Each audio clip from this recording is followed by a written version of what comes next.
Good evening. Welcome to Quays News at 5. I'm Mikołaj Maćkowiak. And I'm Tina Perusa. Here's what's coming up on the programme today. You've probably not seen Christmas crackers like this before. We'll be pulling apart the impact they have on the environment. The Christmas cost of living crisis. How food clubs are helping more people in Salford than ever before. And yes, I'm here at Salford Quays by the waterfront following two men passing away after getting into cold water, and to outline the dangers of cold water shock.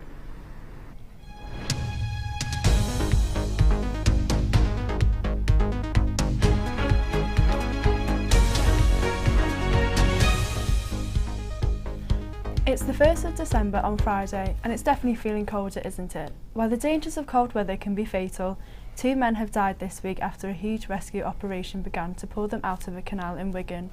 Our reporter Leo Christian joins us live. Leo, what more can you tell us? Yes, thanks guys. It follows two men, one aged 49 and one aged 60, dying after getting into a struggle in some cold water. It happened along the Liverpool to Leeds Canal, just shy of Wigan. Around 2:15, emergency services arrived with both men pulled out and rushed to hospital, but unfortunately they did pass away. Unfortunately, our waters have posed a risk to so many people over the last year, haven't they?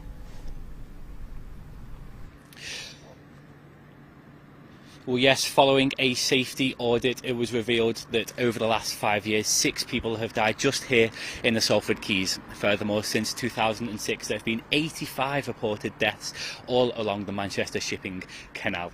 It follows safety concerns raised by the people here at the Salford Quays, who say unsupervised swimming and jumping off bridges is prohibited for your safety. No matter the weather, please don't risk your life.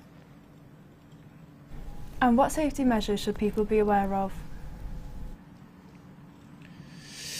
Well, yes, the safety measures obviously are talking about cold water shock. It's a horrible thing whereby your blood pressure, and your heart rate rapidly increase, can cause heart attacks. It's fatal within 2 minutes, just involved with getting in the water. Now, it doesn't matter the month it happens. Obviously, we're going into the Christmas months now where it's expected to be colder, but in the summer months, in the Junes to Julys, where it's nice and warm outside, the level underneath the water is still absolutely freezing cold and can onset cold water shock in an instant. Now, the people I've been speaking to today don't have near enough of an understanding of the dangers of cold water shock, and have openly said that during those summer months, those Junes, Julys, when it's nice and warm outside, the only warm months we get in the British summertime, they would like to go for a dip in these waters. Last year some lad did as well, and he unfortunately passed away. They don't know the dangers the cold water shock can bring to them, and like I said, within just 2 minutes it can kill you. It's really, really that lethal.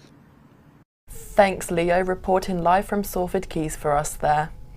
A club in Salford is offering food parcels each week for people struggling to feed their families this winter.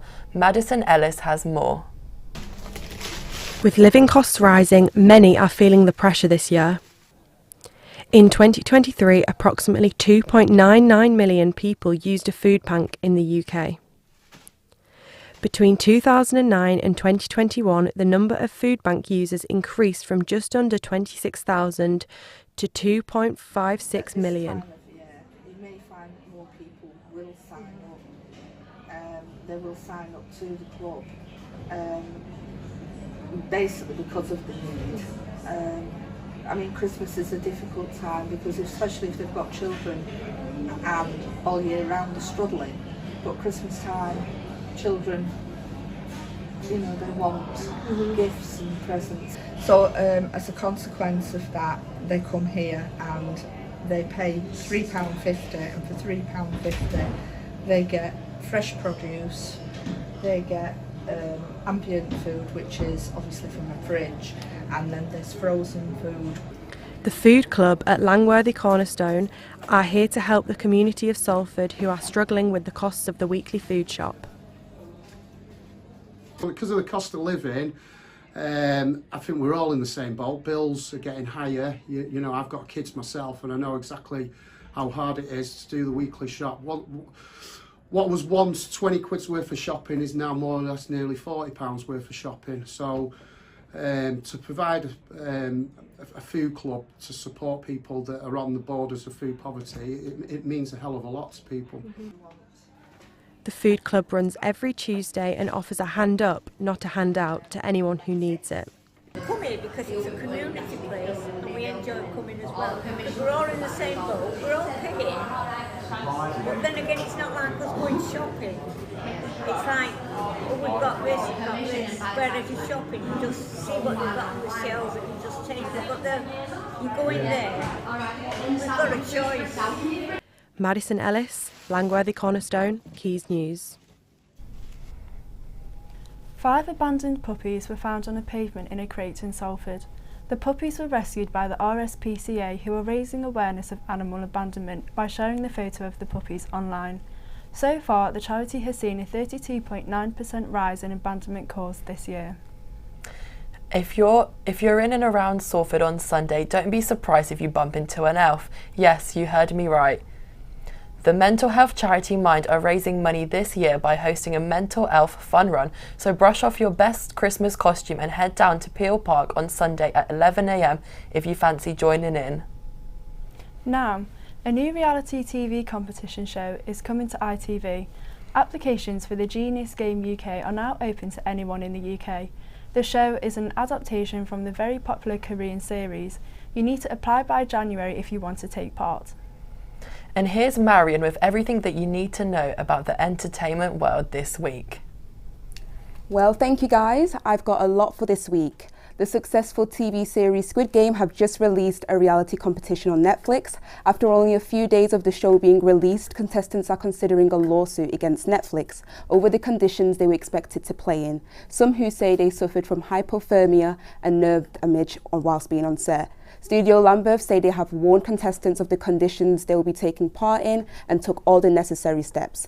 They say no legal action has taken place yet. Have you guys watched the show and what do you guys think so far? I watched it as soon as it came out, binged all 5 episodes right away. It's so addictive, like the drama, the plot twists are given, like you literally don't know what to expect. I regret not applying and I can't wait to get back today and watch the new 5 episodes that are coming out. Okay, well, to find out more on this story, follow Quays News on X. Beyoncé has just premiered her concert film Renaissance over the weekend, and Hollywood's biggest celebrities came out on the silver carpet with their best outfits. Destiny's Child's members congratulated Beyoncé's success on her film and say this was truly inspiring. The star posed in a head-to-toe metallic silver ensemble, which corresponded with everything in the room and within the theme. More on fashion. Earlier today, I headed to Manchester, where the Michi Dark Show will be taking place on the 7th of December. Take a look at this.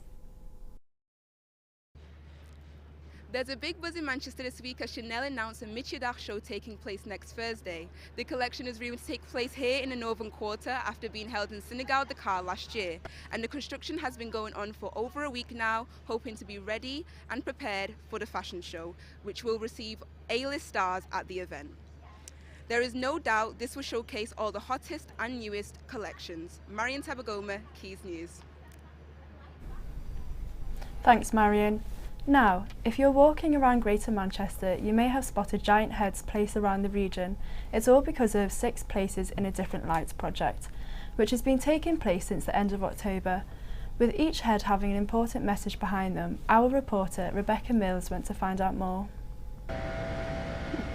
I'm here at Media City, where one of the 6 heads has made a drastic appearance. Over the course of the last few weeks across Greater Manchester, people young and old have really had the chance to reflect and meditate on the messages of mental health awareness. Supported by Jamie Horrocks Trust, Start and Mind, as well as the University of Salford, these heads have been getting a lot of credit and hope that more people will visit mental health charities. Now, the development director of U&I, who also supports this project, has stated that these sculptures are a wonderful idea. The blend of culture and nature is integral to those visiting Mayfield Park.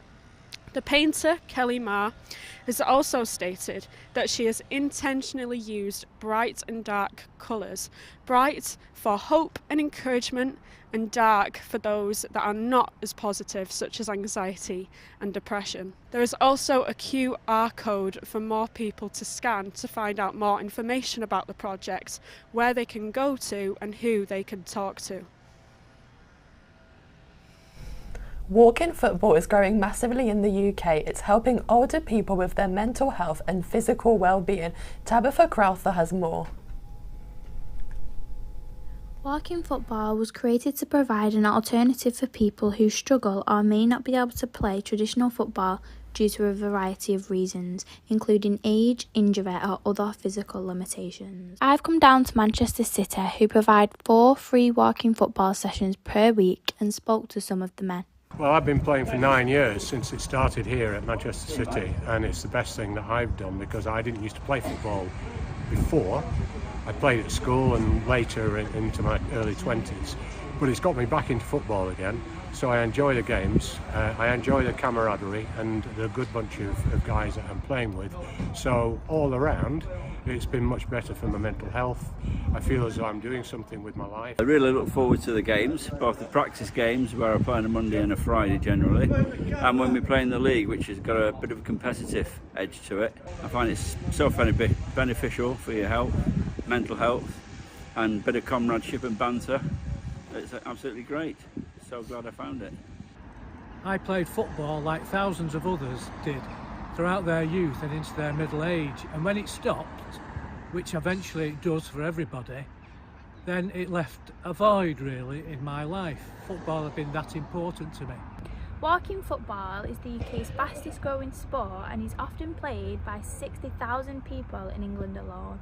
There are many mental and health benefits within this sport, as it can help you stay mobile as you get older, and it's also perfect for those with heart conditions who want an active lifestyle. Barry George is 74 years old and is one of the many people that walk-in football has helped. Yeah, most definitely. With physical health, I've had a couple of heart attack scares, and since I've been doing this, I've had none at all. Tabitha Crowther, Quays News. Now, the 1st of December is just days away with Christmas around the corner. But how much do we waste at Christmas? Our reporter, Max Hayes, visited a small business in Salford that's trying to be more eco-friendly. 154 million crackers will be pulled on Christmas Day, which also means there'll be millions of cheesy jokes said out loud. But behind that festive fun, how eco-friendly are we at Christmas time? I was working with a fair trade factory in Nepal at the time, so I had them make, they were just sort of traditional round crackers made of handmade paper. But the thing is, the paper was so beautiful, it felt such a shame to just throw them away after you pulled them. Sustainability should be in the design process. So this is a product that you think, okay, it's not just designing a product, but designing the kind of thinking about the end of life. How's it going to be used or reused? How's it going to be disposed of?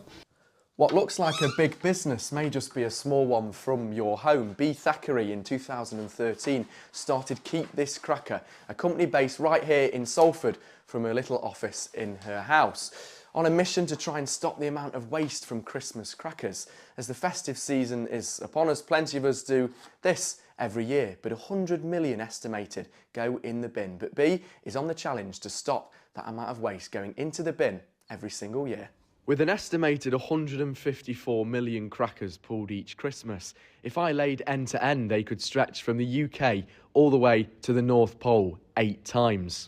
99% of Christmas crackers end up in the bin, and Christmas Day and Boxing Day combined make up 6% of the UK's total annual carbon emissions. These crackers are all handmade with low-noise eco-snaps, pet-friendly and all reusable. Not a single piece of plastic is used. Where the idea of the 2 parts came in, and then the whole idea of, right, well, we need to design something that you can actually reuse. And the beauty of that shape as well, it means that you can fold the snaps through the slots at each end, which means you don't need to use glue, it's not really messy. And as we enter this busy Christmas period for retail, B will be hoping to hit record sales and continue making an effort to be more eco-friendly than ever. Max Hayes, Quays News in Salford. 3, 2, 1. Nice. And that's all we have time for today. Thank you for watching. You can keep up to date with us on our socials at Quays News. Goodbye and thank you.